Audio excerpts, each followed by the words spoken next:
Hello students, स्वागत है आप लोगों का एक बार फिर से स्टडी टैग पर। और आप लोगों के लिए एक और वीडियो आ गई है बिल्कुल ताज़ा जो है BHDS 184 इग्नू स्टूडेंट्स के लिए। वीडियो को स्टार्ट करने से पहले मैं आपको बताना चाहूँगा कि अगर आप लोगों को इस वीडियो की PDF बिल्कुल फ्री में चाहिए तो वीडियो को एंड तक ज़रूर देखें। तो बिना किसी देरी के इस वीडियो को स्टार्ट करते हैं। ये है इकाई 2, रेडियो का इतिहास। आप सबके घर में कभी ना कभी रेडियो रहा होगा, लेकिन क्या आपने कभी सोचा है कि वो कहाँ से आया, कैसे आया? उसके बारे में हम इस यूनिट में पढ़ेंगे। तो बिना किसी देरी के स्टार्ट करते हैं। सबसे पहला है उद्देश्य। इस इकाई का मुख्य उद्देश्य छात्रों को रेडियो के ऐतिहासिक विकास, उसकी तकनीक और सामाजिक प्रभाव तथा भारत में इसके विकास के क्रमिक स्वरूप से परिचित कराना है। इस इकाई के माध्यम से विद्यार्थी यह जान सकेंगे कि रेडियो किस प्रकार एक वैज्ञानिक आविष्कार से बदलकर जनसंचार के एक प्रभावी और लोकप्रिय माध्यम के रूप में विकसित हुआ। साथ ही आकाशवाणी की विभिन्न सेवाओं, प्रसार भारती की स्थापना और आधुनिक डिजिटल युग में रेडियो के नए रूपों की भी विस्तृत जानकारी प्राप्त होगी। इसके अलावा विद्यार्थी ये भी समझेंगे कि कैसे रेडियो ने ग्रामीण विकास, सामाजिक चेतना और शिक्षा को बल प्रदान किया। नेक्स्ट है प्रस्तावना, जिसे हम इंट्रोडक्शन के नाम से जानते हैं। रेडियो जनसंचार का एक ऐसा माध्यम है जिसकी विशेषता यह है कि यह सिर्फ सुनने योग्य होता है और इसलिए इसे श्रव्य माध्यम कहा जाता है। श्रव्य का मतलब सुनना होता है। यह साधन उन सभी क्षेत्रों तक पहुंच सकता है जहां अन्य संचार माध्यम नहीं पहुंच पाते। इसका दायरा विस्तृत और यह सस्ता व सहज उपलब्ध होता है। विस्तृत मतलब बड़ा, सहज मतलब सस्ता। रेडियो का महत्व केवल तकनीक दृष्टि से नहीं बल्कि सामाजिक, सांस्कृतिक और राजनीतिक दृष्टि से भी अत्यंत महत्वपूर्ण है। यह न केवल सूचनाओं का प्रसार करता है बल्कि जनता की राय को दिशा भी देता है।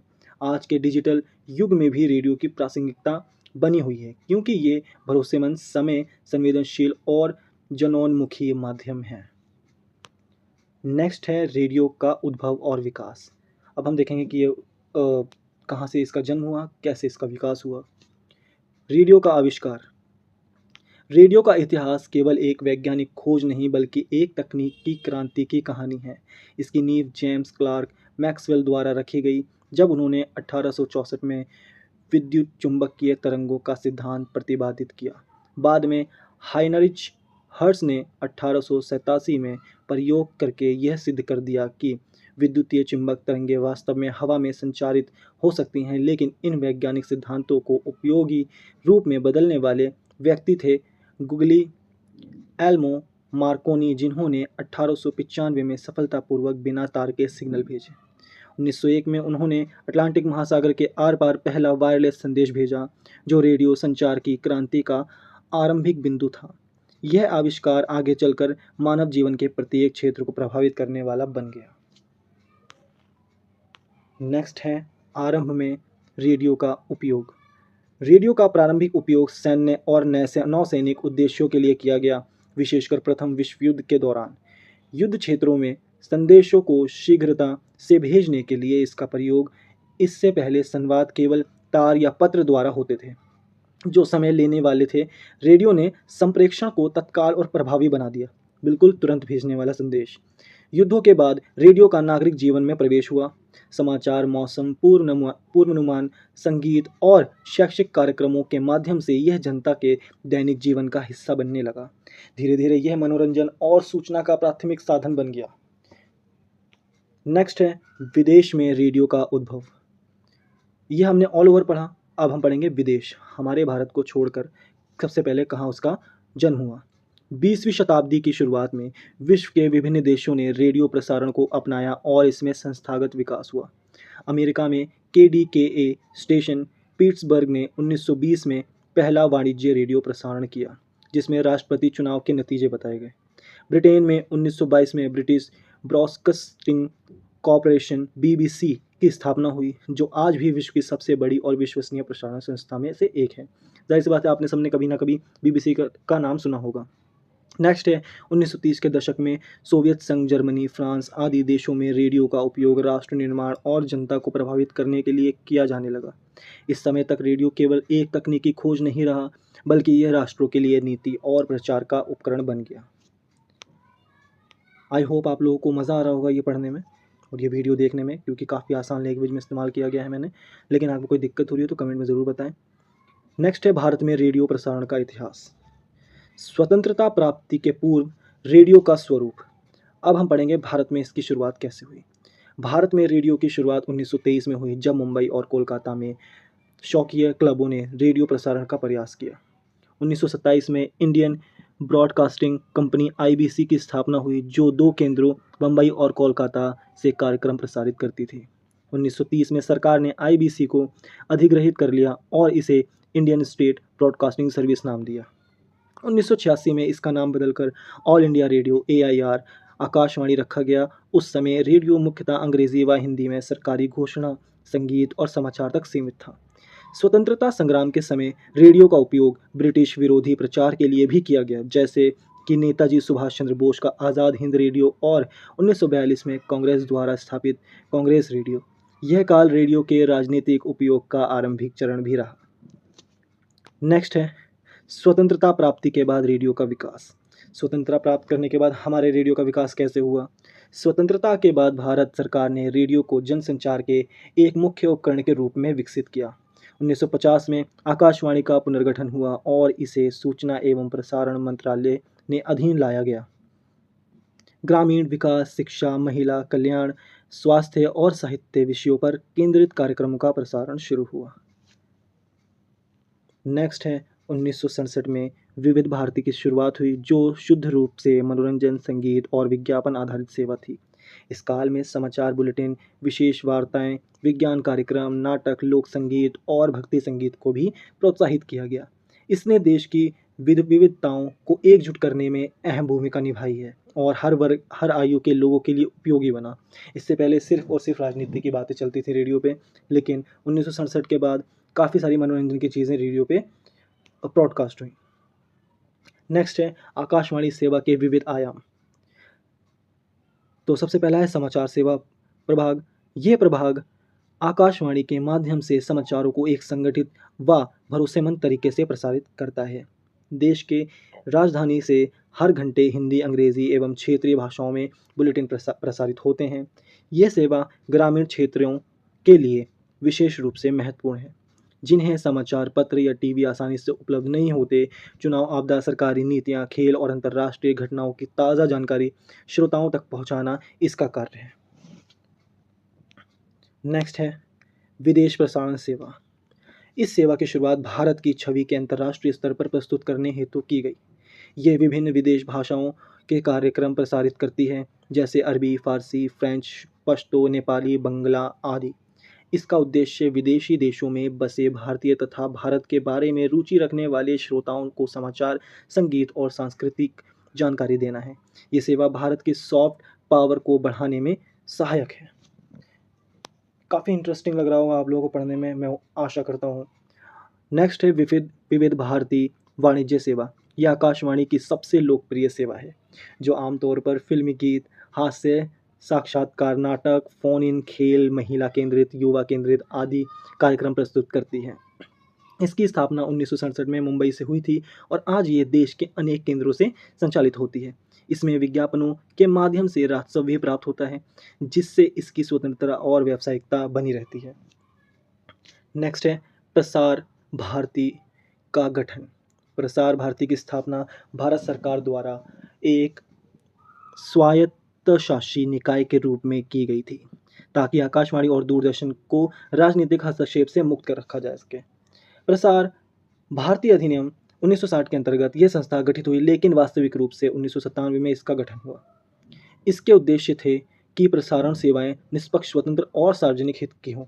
यह संस्था सरकार से अलग होकर अपनी नीतियां स्वयं बनाती है और रेडियो व टीवी दोनों का संचालन करती है। प्रसार धरती बोर्ड में एक अध्यक्ष, कार्यकारी सदस्य, विशेषज्ञ और जनता के प्रतिनिधि शामिल होते हैं। इसने सूचना के लोकतांत्रिकरण और जनसंचार की स्वतंत्रता की दिशा में महत्वपूर्ण भूमिका निभाई है। इस रेडियो स्टेशन ने बिल्कुल स्वतंत्र होकर हम तक अपने सोच को पहुंचाया है। नेक्स्ट पढ़ेंगे रेडियो प्रसारण का बढ़ता नेटवर्क। रेडियो का नेटवर्क देश के कोने कोने तक पहुंच चुका है। आज देश भर में आकाशवाणी के सैकड़ों केंद्र हैं, जो अनेक भाषाओं और बोलियों में कार्यक्रम प्रसारित करते हैं। गांव, कस्बे, शहर और दूर दराज के पर्वतीय या आदिवासी क्षेत्रों में भी इसकी पहुंच है। यह नेटवर्क सूचना, शिक्षा, कृषि, मनोरंजन और स्वास्थ्य जैसे महत्वपूर्ण विषयों पर जानकारी प्रदान करता है।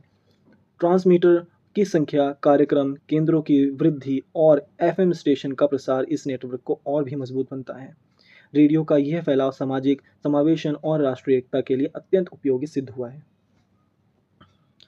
नेक्स्ट है आकाशवाणी की नई सेवा। एफएम सेवा। एफएम फ्रीक्वेंसी मॉड्यूलेशन सेवा रेडियो का आधुनिक रूप है जो उच्च गुणवत्ता वाली ध्वनि प्रदान करता है। इसकी शुरुआत 1977 में चेन्नई में प्रयोगात्मक रूप से हुई और 1990 के बाद इसका तेजी से विस्तार हुआ। यह सेवा विशेषकर युवाओं में लोकप्रिय है क्योंकि इसमें संगीत, मनोरंजन, ट्रैफिक अपडेट, मौसम समाचार और हल्के फुल्के कार्यक्रम होते हैं। आज अनेक बड़े शहरों में एफएम रेडियो स्टेशन है जो 24 घंटे प्रसारण करते हैं। एफएम सेवा ने रेडियो को फिर से एक नया जीवन दिया। नेक्स्ट है प्राइवेट रेडियो चैनल। सरकार ने नव वर्ष 2000 के बाद निजी क्षेत्र को भी एफएम रेडियो प्रसारण की अनुमति दी। इस कदम से रेडियो उद्योग में प्रतिस्पर्धा, नवाचार और सामग्री की विविधता आई। फिर हमारे पास काफ़ी सारे चॉइसेस हुए। रेडियो मिर्ची, रेड एफएम, बिग एफएम जैसे अनेक प्राइवेट चैनल आज उपलब्ध हैं। ये चैनल मुख्यतः शहरी सेवाओं को लक्ष्य करके प्रसारण करते हैं और आमतौर पर संगीत व हल्के मनोरंजन पर केंद्रित होते हैं। इससे रोजगार के अवसर बढ़े और श्रोताओं के लिए विकल्प भी हैं इसके लिए। नेक्स्ट है सामुदायिक रेडियो। यह एक स्थानीय समुदाय आधारित सेवा है जो छोटे दायरे में प्रसारण करती है। ये किसी गांव, कस्बे, स्कूल, महिला समूह, एनजीओ या किसान संगठन द्वारा चलाया जा सकता है। यह स्थानीय समस्याओं, लोक कला, स्वास्थ्य, शिक्षा और ग्रामीण विकास पर केंद्रित होता है। अगला है सामुदायिक रेडियो। श्रोताओं को न केवल सुनने बल्कि प्रसारण में भाग लेने का मौका भी देता है। ये लोगों द्वारा लोगों के लिए लोगों का रेडियो है। अगला है फ़ोन इन कार्यक्रम। यह कार्यक्रम श्रोताओं की सक्रिय भागीदारी को बढ़ावा देता है। श्रोता कॉल के माध्यम से अपने सवाल पूछ सकते हैं, सुझाव दे सकते हैं या अपने विचार साझा कर सकते हैं। अगला है यह खासकर कृषि, स्वास्थ्य, करियर, मार्गदर्शन और मनोरंजन के क्षेत्रों में लोकप्रिय है। इससे रेडियो केवल एक तरफा माध्यम न होकर संवादात्मक इंटरैक्टिव बन गया। जनसंपर्क को मजबूत करने में यह तकनीक बहुत प्रभावी रही है। नेक्स्ट है रेडियो ऑन डिमांड सेवा। आज के इंटरनेट युग में श्रोता अपनी पसंदीदा कार्यक्रम को ऑनलाइन कभी भी सुन सकते हैं। आकाशवाणी ने भी अपने वेबसाइट और ऐप्स के माध्यम से ये सुविधा शुरू की है। इसमें रेडियो समय और स्थान की सीमा से मुक्त होकर डिजिटल कंटेंट प्लेटफॉर्म बन गया है। अब श्रोता पुराने कार्यक्रमों, नाटक, संगीत, भक्ति गीत आदि किसी भी समय सुन सकते हैं। ये सुविधा नई पीढ़ी को रेडियो से जुड़ने में उपयोगी है क्योंकि आज के जो जनरेशन है उसके पास पेशेंस लेवल बिल्कुल नहीं है। तो वो सोचता है कि इसे बाद में सुना जाए, तो वो बाद में सुन सकते हैं। नेक्स्ट है डिजिटल रेडियो सेवा, डीआरएम जिसे बोलते हैं। तकनीक के माध्यम से अब रेडियो प्रसारण डिजिटल प्लेटफॉर्म में हो रहा है। इसके ध्वनि की गुणवत्ता बेहतर होती है, प्रसारण दूर तक और स्पष्ट पहुंचता है। डिजिटल तकनीक के माध्यम से एक साथ कई चैनल चलाए जा सकते हैं। इससे समाचार, संगीत, शिक्षा, मौसम आदि की बहुविधि जानकारी संभव हो सकती है। डिजिटल रेडियो भविष्य का रेडियो है जो पारंपरिक प्रसारण को नई दिशा दे रहा है। अगला है आकाशवाणी डीटीएच सेवा। आकाशवाणी के डायरेक्ट टू होम डीटीएच सेवा एक ऐसी तकनीक है जिसमें radio channel set top box या टीवी के माध्यम से सुने जा सकते हैं। ये सेवा मुफ्त में उपलब्ध है और देश भर में बिना इंटरनेट के भी काम करती है। इसमें 40 से अधिक रेडियो चैनल उपलब्ध हैं जिनमें विभिन्न भाषाओं और विषयों के कार्यक्रम होते हैं। इससे दूर दराज के इलाकों तक भी रेडियो कार्यक्रम पहुंचना आसान हुआ है। यह सेवा डिजिटल युग में रेडियो को एक नए रूप में प्रस्तुत करती है। और लास्ट है सारांश, जिसे हम निष्कर्ष के नाम से जानते हैं। ये इस यूनिट का पूरा निचोड़ है। रेडियो का इतिहास केवल एक तकनीक यात्रा नहीं, बल्कि यह भारत की सांस्कृतिक, सामाजिक और लोकतांत्रिक यात्रा का भी हिस्सा है। यह माध्यम आज भी लाखों करोड़ों लोगों की आवाज़ है, शिक्षित से लेकर अशिक्षित, ग्रामीण से लेकर शहरी, युवा से लेकर वृद्ध तक। कुछ पॉइंट्स ये हैं। रेडियो ने सूचना, शिक्षा, मनोरंजन, आपदा प्रबंधन और राष्ट्रीय एकता में अद्वितीय भूमिका निभाई। आकाशवाणी की विविध सेवाएं और प्रसार भारती जैसे संस्थागत बदलाव ने इसे समय के साथ और प्रासंगिक बनाया, यानी और बेहतर बनाया। तो आई होप आप लोगों को ये वीडियो पसंद आई। अगर आप लोगों को कोई भी डाउट है तो आप कमेंट सेक्शन में मुझे बता सकते हैं। और अगर आप लोगों को इस वीडियो की पीडीएफ चाहिए तो डिस्क्रिप्शन में टेलीग्राम का लिंक दिया हुआ है, आप उस पर क्लिक करके वीडियो की PDF फ्री में डाउनलोड कर सकते हैं। और अगर वीडियो पसंद आई है तो वीडियो को लाइक करें, चैनल को सब्सक्राइब करें, शेयर करें अपने उन दोस्तों को जिन्हें इनकी ज़रूरत है। तो मिलते हैं अगली वीडियो में, तब तक के लिए अलविदा।